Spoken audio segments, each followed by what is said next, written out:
Halo teman-teman, jumpa lagi dengan saya Brian. Hari ini kita akan membahas tentang jomblo.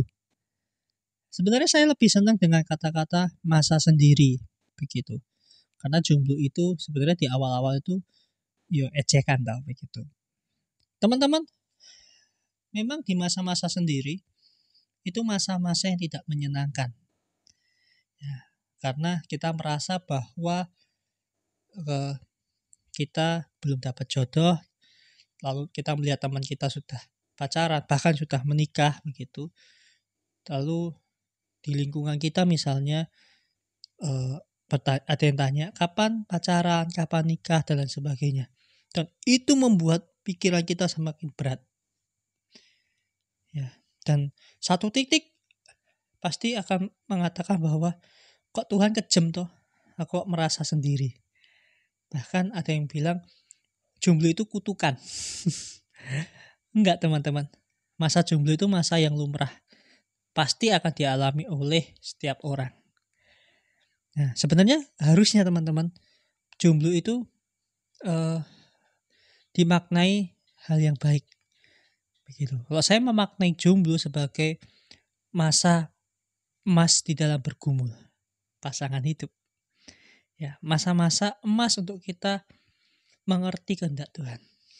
Nah, kenapa saya bilang begitu, teman-teman? Nah, masa jomblo itu adalah kesempatanmu untuk bekerja dengan baik, gitu.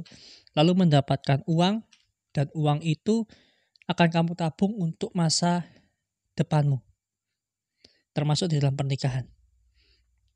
Jadi masa jomblo itu masa untuk kamu mengembangkan diri. Ya, salah satunya bekerja. Ya. Yang kedua, teman-teman, masa jomblo itu gunakan untuk bertumbuh. Ya. Di dalam Matius 6 ayat 33, tetapi carilah dahulu kerajaan Allah dan kebenarannya, maka semuanya itu akan ditambahkan kepadamu.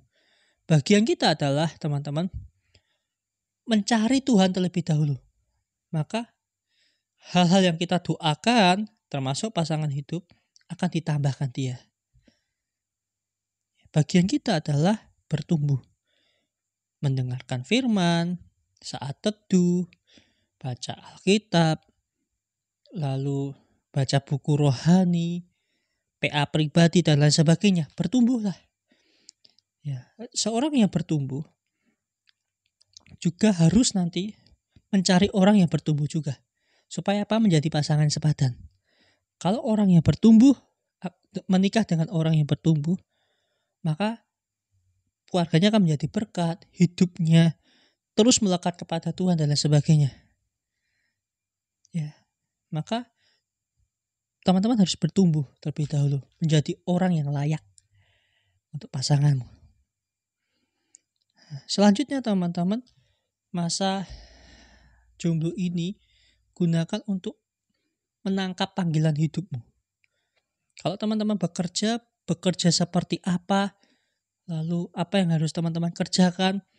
Kalau di pekerjaan, pelayanan apa yang teman-teman mau kerjakan. Lalu di dalam pelayanan seperti apa yang Tuhan berikan ke kamu. Lalu hal seperti apa yang harus kamu kerjakan dan lain sebagainya. Nah, panggilan hidup itu harus buat tangkap dulu. Ya, terutama cowok. Ketika cowok itu menemukan panggilan hidupnya, nanti cewek akan menolongmu. Cewek akan ngerti, oh panggilanmu ini, ya oke aku akan tolongmu. Akan mendampingimu seumur hidup. Nah makanya teman-teman, ya bagiku adalah temukan dulu ya panggilan hidupmu.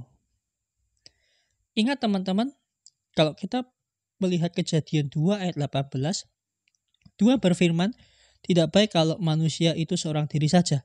Aku akan menjadikan penolong baginya yang sepadan dengan dia. Ya, kalau teman-teman menangkap bahwa teman-teman akan menikah, artinya Tuhan tidak panggilmu untuk pelayanan khusus, itu melajang, begitu, maka teman-teman harus menangkap Kejadian 2 ayat 18 ini. Ya. Tuhan tahu kok hidup kita. Ya, dia akan mengarahkan kita kepada seorang yang tepat. Bagian kita adalah manut atau enggak, peka atau enggak, begitu ya. Jadi hari ini teman-teman gak usah takut, gak usah khawatir. Ingat, Tuhan akan menolongmu, menopangmu. Bagianmu adalah berubah. Bagianmu adalah bertumbuh. Ingat teman-teman, masa jomblo ini bukan masa kutukan, tetapi masamu untuk berkembang yang benar, bertumbuh, dan lain sebagainya. Ya, nanti tema-tema selanjutnya akan membahas tentang pasangan hidup yang lebih seru teman-teman. Itu aja ya. Semangat, Tuhan memberkatimu.